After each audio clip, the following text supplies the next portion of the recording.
Okay, today in our next installment of adding fractions with word problems, we're going to work out a couple of these because you have not seen these that have three fractions in them. So I'm going to show you how to do that. So number one says, during week 1 of training, Bailey rode the treadmill for 3 1/8 hours.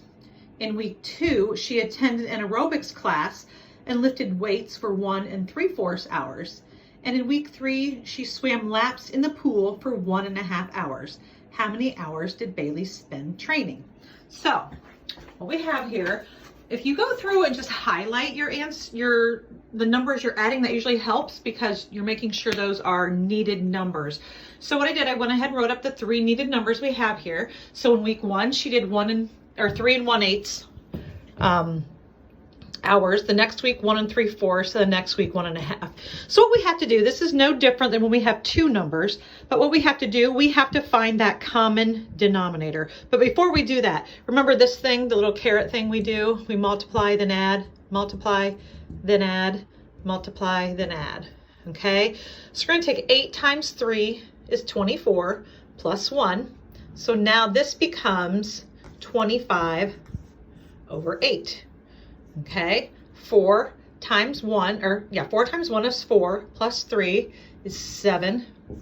And we keep the denominator the same because we are not doing anything to that just yet. We're making it top heavy. We're making it improper.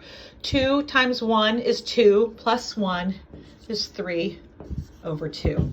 So now we have the 3 fractions that are all top heavy, so we can add or subtract whatever we need to do. But now what we have to do, we have to make these 3 numbers all have a common denominator.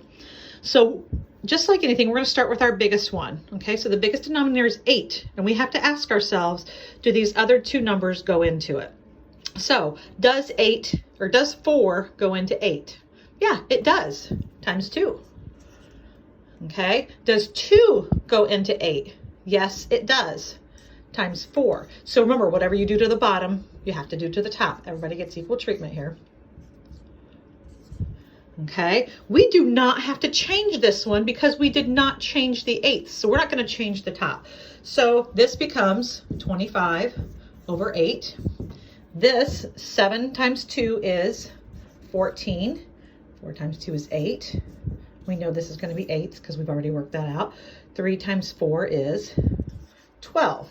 So now we know our denominator is still going to be in 8ths, but now we have to add the numerators. Okay, 25 plus 14 is 39, plus 12 is now 51. So we have 51/8. But the problem is now, I know this is getting long and tiresome, but we're not done. Now we have to make it proper again. So I'm just going to rewrite this up here. 51 over 8. And we're not going to treat this any way different than what we have before. Okay, so we're going to put 51 in here, 8 in here. Okay, so we have to decide how many times does 8 go into 51. Okay, so if I automatically start, so 8 times 4 is 32, 8 times 4, 8 times 5 is 40, 8 times 6 is 48. Okay, so if I went any bigger, it'd go over. So carets again, 6 times 8 is 48.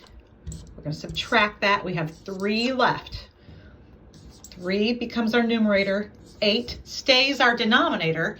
And that's our answer unless we need to reduce that down more, which we do not. 3/8 cannot be reduced anymore. So your answer there is 6 3/8. Hopefully that helps.